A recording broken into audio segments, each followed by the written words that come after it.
This video introduces a new Stata command called robustate. It implements an estimation of the average treatment effects by the inverse propensity score weighting with the robustness against the limited overlap, or the weak satisfaction of the common support condition. It usually achieves a smaller standard error than the standard inverse propensity score weighting estimator.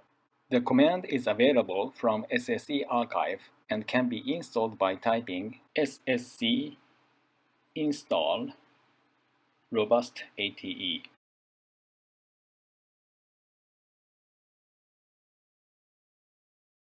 I demonstrate a usage of this command with the following dataset.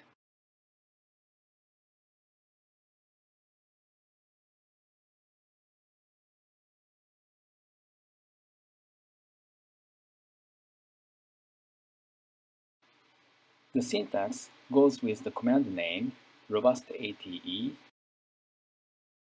followed by the name of the outcome variable, the name of the treatment variable, and a list of controls.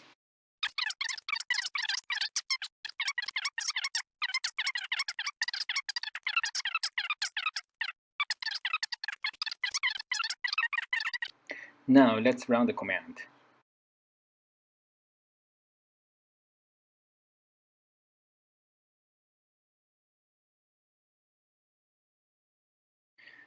The command displays the results based on two estimators. The first one is the naive inverse propensity score weighting estimator. Observe that the standard error is approximately 0.04 and the z-ratio is approximately minus 1.2 with the p-value of 0.22. The second one is the robust estimator. It achieves the smaller standard error of 0.03, a larger z-ratio of minus 2.9 with the p-value less than 1%.